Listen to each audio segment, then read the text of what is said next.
कल हमने बात की थी how to translate. Good morning my dear children. आइए आज हम रिवीजन करते हैं कि वाक्य यानी सेंटेंस के कितने प्रकार या काइंड इन जनरल हो सकते हैं। तो हम निष्कर्ष पर पहुंचते हैं कि हमने सीखा और समझा था कि अगर हम बात करते हैं काइंड्स ऑफ सेंटेंसेस की, तो हम बात करते हैं सबसे पहले एसर्टिव सेंटेंसेस की। एसर्टिव का मतलब होता है जो एसर्ट करे, जो तथ्य को प्रस्तुत करे। तो नंबर 1 कैटेगरी में जो सेंटेंसेस आते हैं उन्हें एसर्टिव सेंटेंस कहते हैं। और एसर्टिव सेंटेंस को परिभाषित कैसे करेंगे, उसको एक्सप्लेन कैसे करेंगे, उसे कैसे बताएंगे कि वो वाक्य जो किसी तथ्य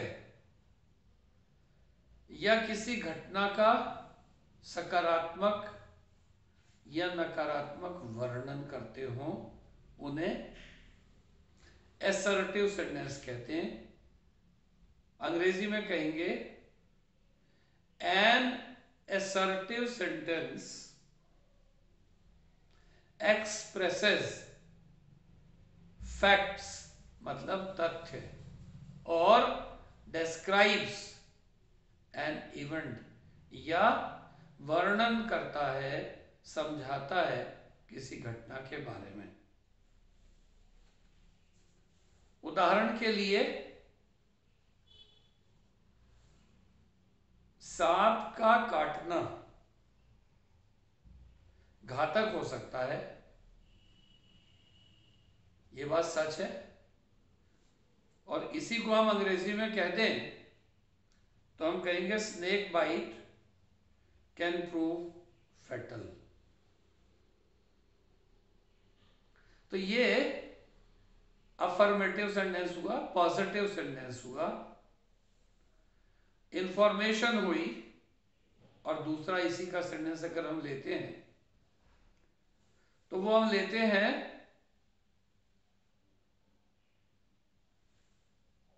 कि मैंने अभी तक अपना पाठ नहीं पढ़ा है।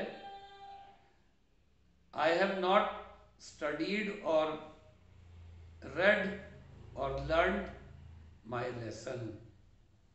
पढ़ना रीडिंग भी होता है, पढ़ना लर्निंग भी होता है, और पढ़ना समझकर जानना भी होता है। इसलिए मैंने रीड, लर्न और स्टडी को नॉट के साथ ले लिया। और इस तरह से ये सेंटेंस जो नेगेटिव है, नेगेटिव तो है लेकिन एसर्टिव भी है। एसर्टिव इसलिए है कि वो सूचना दे रहा है मेरे स्टेट ऑफ माइंड की, इसलिए हम इसे एसर्टिव सेंटेंस कहते हैं। और हम ये कह ही चुके हैं कि जो वाक्य वर्णन करे किसी सिचुएशन का, किसी घटना का, किसी बात का, या वर्णन करे, डिस्क्राइब करे, एक्सप्लेन करे किसी सिचुएशन का, तो हम ये कह सकते हैं कि an assertive sentence expresses or describes an event। दूसरे नंबर पर इसी को अगर हम समझते हैं तो वो आता है प्रश्नसूचक वाक्य। वो वाक्य जो क्या, क्यों, कब, कैसे, कहां से शुरू होते हैं, जिनकी आखिर में प्रश्न चिन्ह होता है, अर्थात जिनसे इंक्वायरी होती है, इंटरोगेशन होता है, उन्हें प्रश्नवाचक वाक्य कहते हैं। और अंग्रेजी में हम कह सकते हैं कि एन इंटरोगेटिव सेंटेंस एक्सप्रेसेस ए क्वेश्चन। एक प्रश्नवाचक वाक्य प्रश्न पूछता है और उसके लास्ट में प्रश्न चिन्ह लगा होता है। ये प्रश्नवाचक वाक्य दो प्रकार के हो सकते हैं। नंबर 1, जो क्या से शुरू हो, जो प्राइमरी या लिंकिंग वर्ब से शुरू हो और मॉडल वर्ब से शुरू हो, जैसे is, are, am, was, were, has, have, के, कैन, कुड, मे, माइट इत्यादि इत्यादि से। और दूसरे वाक्य प्रश्नसूचक वो होते हैं जिनमें क्या आता है लेकिन बीच में, जैसे वह क्या कर रहा है, क्या वह कुछ कर रहा है। ऐसे वाक्यों में जो वर्ब आ रही है उसे primary verb, helping verb, modal verb कह सकते हैं, डिफेक्टिव वर्ब कह सकते हैं। लेकिन जब वह क्या कर रहा है तो यहां पर 5 तो कम से कम W से स्टार्ट होने वाले क्वेश्चन हैं। Who, when, why, where, how, which और एक है हाउ। 5W से हटकर एक हाउ एक्स्ट्रा है जिसके द्वारा वाक्य के बीच में कोई भी बात आ जाती है। जैसे उसने यह कार्य कैसे किया, क्या उसने यह कार्य किया, उसने क्या कार्य किया।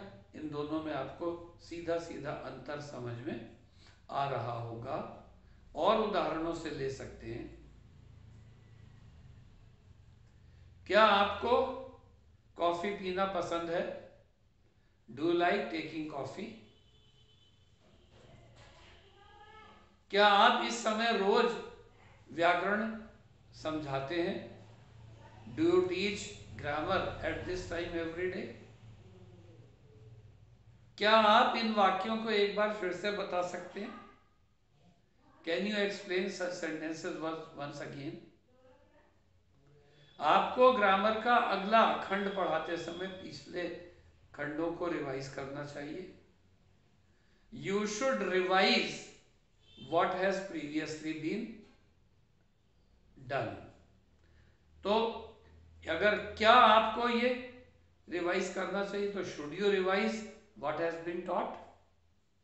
तो जब should, would, must शुरू में आ जाए तो उसे helping verb, auxiliary verb, linking verb, primary verb वाले सेंटेंस कहते हैं, मॉडल सेंटेंस कहते हैं। और जब सेंटेंस के बीच में आ जाए उसे ऐसे क्वेश्चन कहते हैं जो W से स्टार्ट होते हैं। जैसे आप क्या कर रहे हो? What are you doing?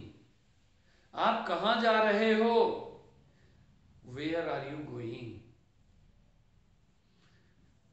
ठीक इसी प्रकार से तीसरे नंबर पर जो सेंटेंसेस जिस काइंड को हम बात करते हैं वो उसे कहते हैं इंपेरेटिव सेंटेंसेस। इंपेरेटिव वो वाक्य होते हैं जो प्रश्न किसी से किया जाता है, आदेश किसी को दिया जाता है, रिक्वेस्ट किसी से की जाती है। खड़े हो जाओ, बातें नहीं करो, कृपया यहां आइए। ऐसे वाक्यों के अंत में अगर वो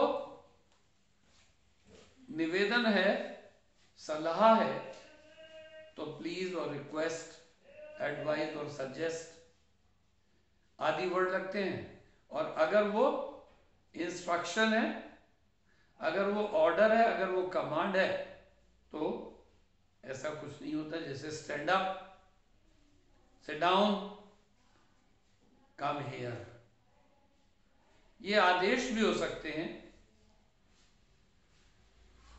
ये किसी प्रकार का निर्देश भी हो सकता है, किसी प्रकार की सूचना भी। जैसे हम ले सकते हैं, बच्चों अपना अपना स्थान ग्रहण कीजिए। Take your seats, comma, children, full stop. तो ये क्या है? ये इंस्ट्रक्शन भी है, ये एडवाइस भी है। बासी खाना मत खाया करो, ये कॉमन सजेशन भी है, इंफॉर्मेशन भी है और इंस्ट्रक्शन भी है। Do not eat stele food. कृपया बोर्ड की ओर देखिए, लुक एट द बोर्ड। मेहरबानी करके पानी का एक ग्लास दे दीजिए। Bring a glass of water please. इस कविता को याद करो। Learn this poem by heart. तो इन उदाहरणों के आधार पर हम कह सकते हैं कि किसी भी बात को समझाने के लिए हमें निवेदन, परामर्श, अनुरोध, आदेश आदि का जो प्रयोग करना होता है, जिनमें यू छिपा रहता है, उन्हें इम्पेरेटिव सेंटेंस कहते हैं, जिनमें सब्जेक्ट का अभाव होता है। ठीक इसी तरह से अब हम आते हैं नंबर 4 पर। तो वो है आश्चर्य में डाल देने वाले, स्तब्ध कर देने वाले, अचंभित कर देने वाले वाक्य, उद्गार उत्पन्न करने वाले, उद्गारी चिन्ह देने वाले वाक्य, और जिसे अंग्रेजी में कहते हैं हम exclamatory sentences. EXCLAMATORY, exclamatory sentences. ये वो वाक्य होते हैं जिनमें प्रभावशाली ढंग से अपनी बात को कहा जाता है, समझाया जाता है, बताया जाता है। यानी कि हम कहेंगे to give a stronger impression, such type of sentences are made. हम ये कह सकते हैं कि एन एक्सक्लेमेटरी सेंटेंस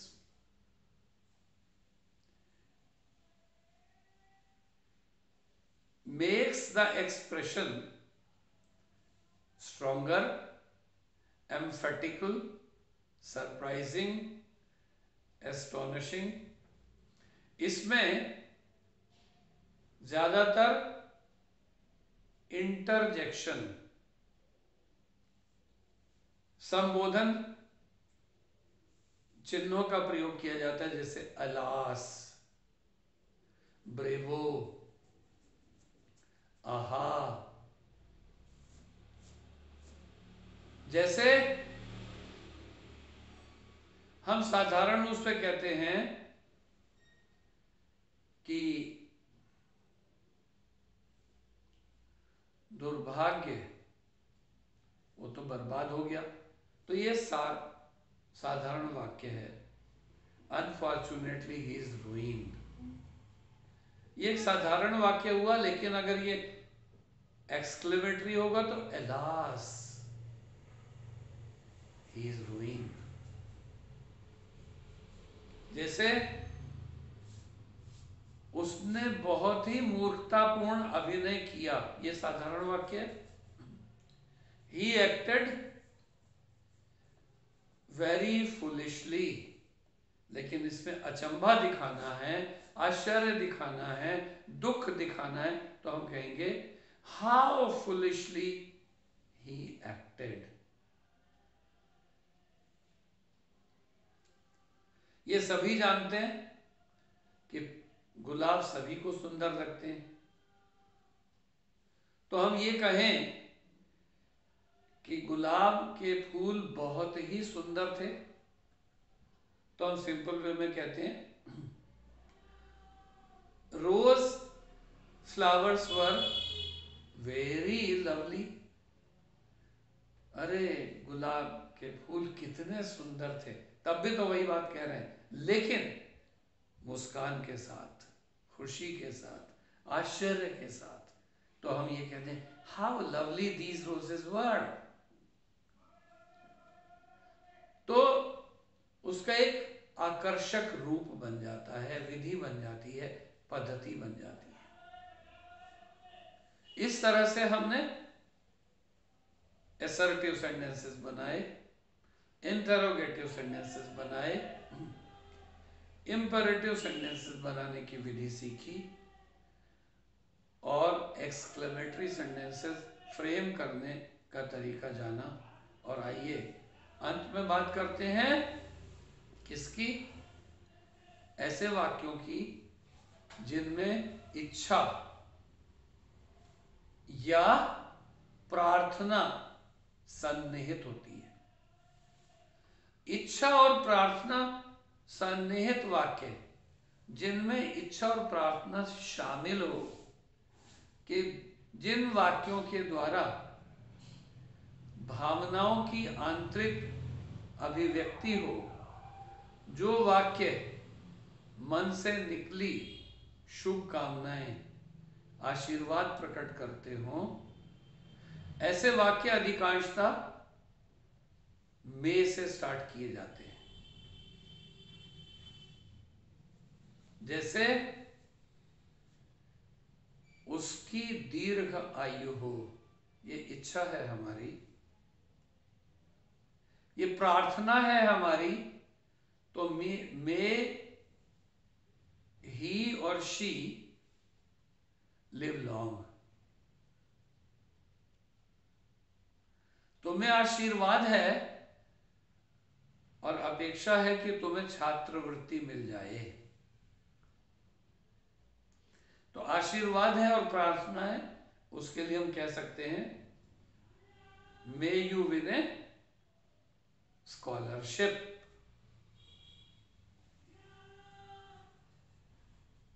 आप पर ईश्वर विशेष कृपा बनाए रखें। आराधना है, वंदना है, अर्चना है, प्रार्थना है, तो उसे अंग्रेजी में कह सकते हैं मे गॉड ब्लेस यू। अब भगवान तुम्हें एक बच्चा दे, भगवान तुम्हें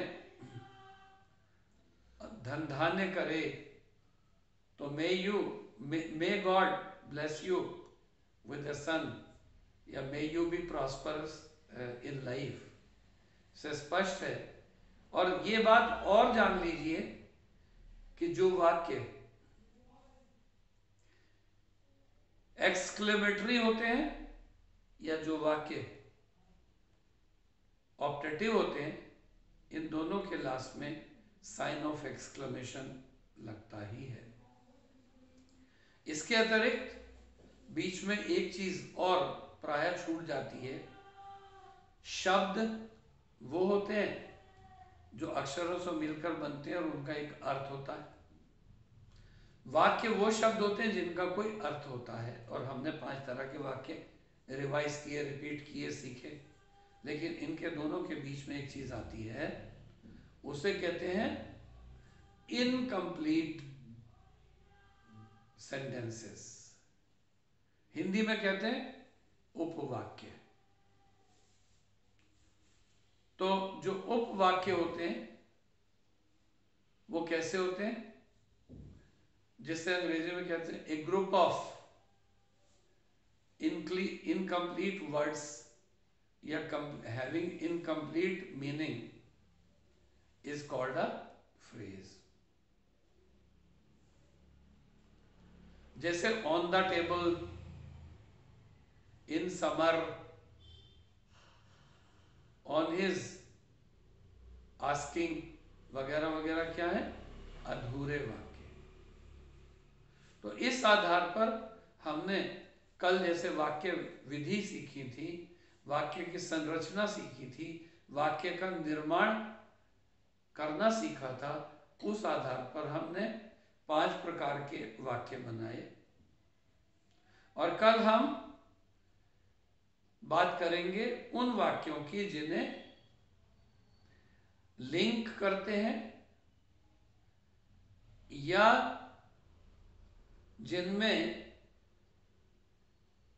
वर्ब का use is, are, am, was, were, has, have, had का use main verb, principal verb, मुख्य क्रिया के रूप में होता है, और उनका हेल्पिंग वर्ब या ऑक्सिलरी वर्ब से क्या अलग होता है उसे डिस्कस करेंगे। Thank you very much.